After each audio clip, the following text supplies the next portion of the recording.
Hello everyone, I'm Joel Baird, the General Manager of Missoula Community Access Television, inviting you to learn about an interesting program we're going to hold here in the library in the third week of April. With me is Rachel Severson. She is a professor of psychology at the University of Montana and also the director of the Living Lab, one of the partners here at the Missoula Public Library.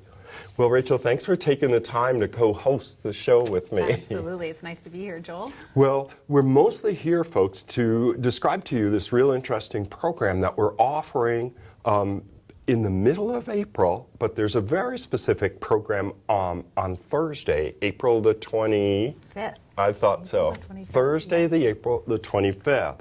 And that for the Living Lab is 3 to 5 p.m. Yes. And for MCAT, our program will run from 3 p.m. to 8 p.m.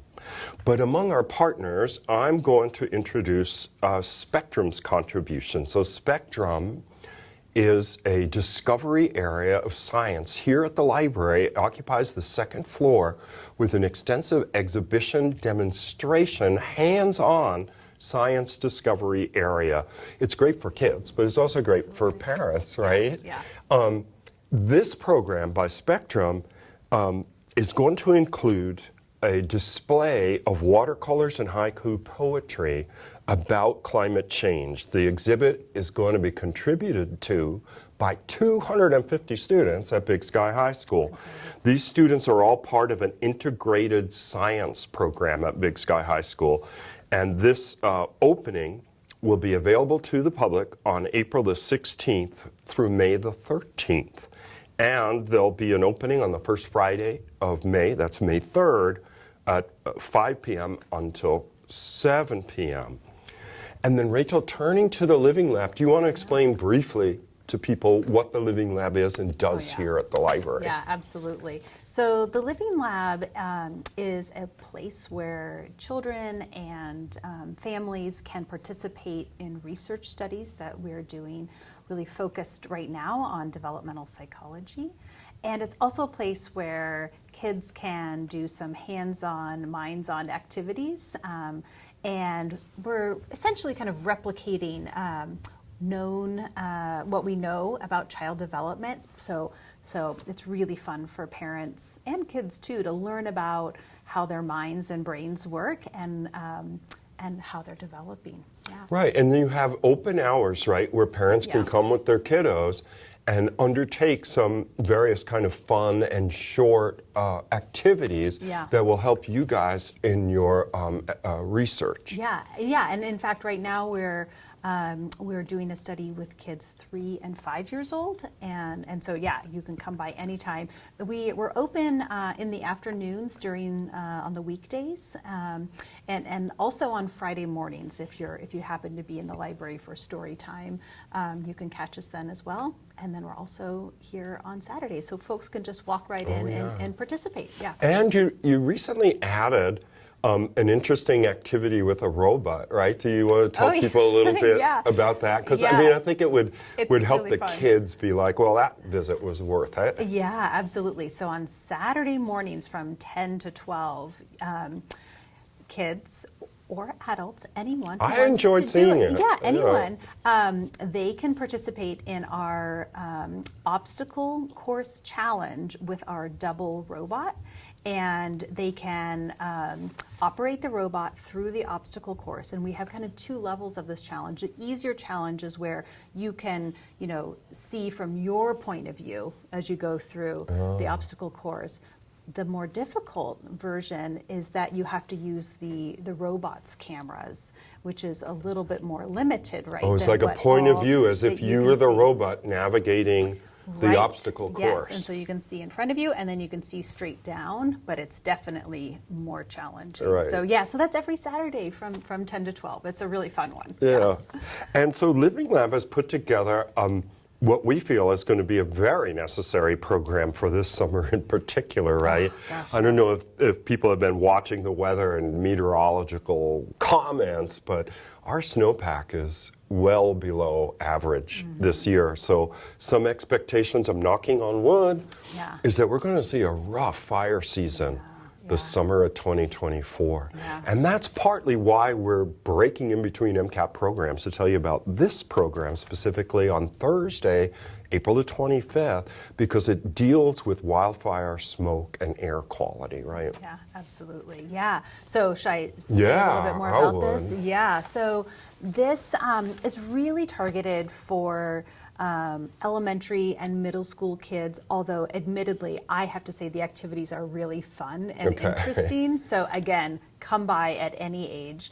And we have pulled together partners within the community from the Forest Service, from the National Weather Service, from Missoula Public Health, and also researchers from the University of Montana to come and share about air, wildfire, and smoke. And Right. so all like really interesting demonstrations, hands-on activities that I think that kids and families will really enjoy.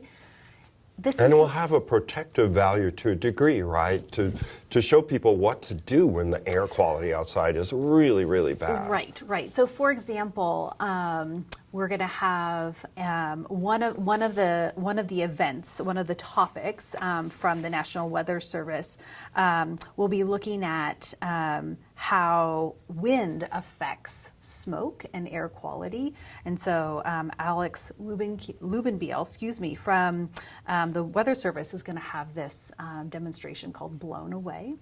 So we'll look at like how those wind effects, and we know sometimes even if we're not having wildfire here locally, we often are downstream in terms of air currents, and we see the effects of the smoke.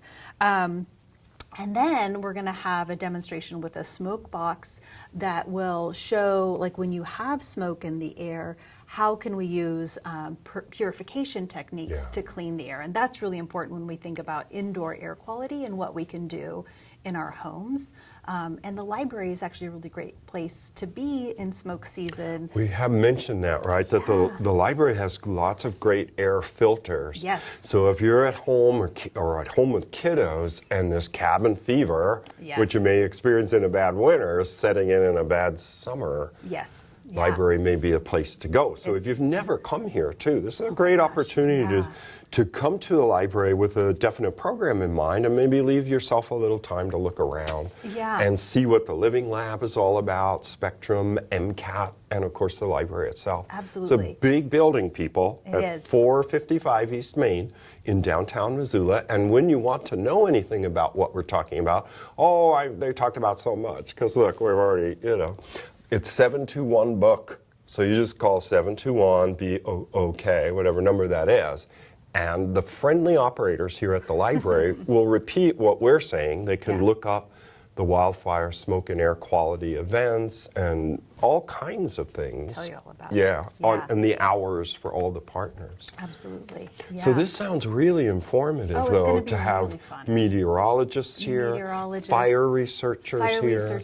There's going to be what's called the matchstick forest fire. Oh, yeah. And so this is a really popular one for kids, where they build a matchstick forest, and this is with the fire lab from the U.S. Forest Service, and they get to see how wildfire spreads if it starts at the bottom of a slope versus if it starts at the top of a slope. And so this will be an activity we'll actually take outside to light these on fire. Oh, wow. And see how they actually work. That does sound really fun. It's really and for MCAT's part, I was thinking of what to do, and I thought, well, over the years, we have recordings of fires on Waterworks Hill, on Jumbo and Sentinel. So we're going to be showing that along with some safety tips as the soundtrack from the Missoula Health Department about what to do when the wildfire smoke is really bad. Though the point Rachel made is very well taken, that when we have some horrific smoke events in the valley, and the valley causes a lot of problems with air inversions and so on, these fires are being fed by Northern California, by Idaho, by Eastern Washington, and Canada. absolutely. So it's a huge problem, and I can attest, I was just remarking this morning how I'm now completing my 41st year in the valley. And in the previous century, I don't even know if we call it the 1900s, so I guess stop. This was not an issue, people. I had come here in 1983. Very few people had air conditioning. It just wasn't that hot. And the notion that you would go out under this strange Martian glow of a sky was maybe once every 8 years for a few days.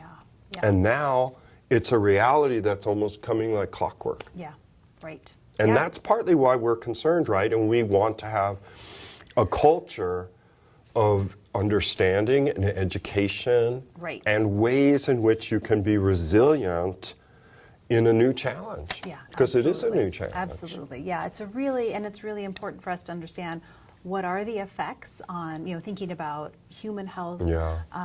What are ways that we can mitigate and reduce those effects, but also to think about like, why is this happening? Why are we having these changes that are, Right. why is now so different from 1983 when you first came to Missoula? And so, developing a little bit of an understanding about what are the various effects that are causing greater incidence of wildfires, and then the smoke that we have Yeah. as a result. Yeah. Anything we didn't cover? Because I know we're oh my trying the gosh. patience of the I know, viewer. Like, okay, Let me and I'll just- put up some graphics, Yeah. with April 25th, 3 to 5 p.m. You can read it right there. Yeah. And the Missoula Public Library partners presenting at 455 East Main. Yes. And if you have questions, we're going to refer you to the library main switchboard because they got all the partners' information.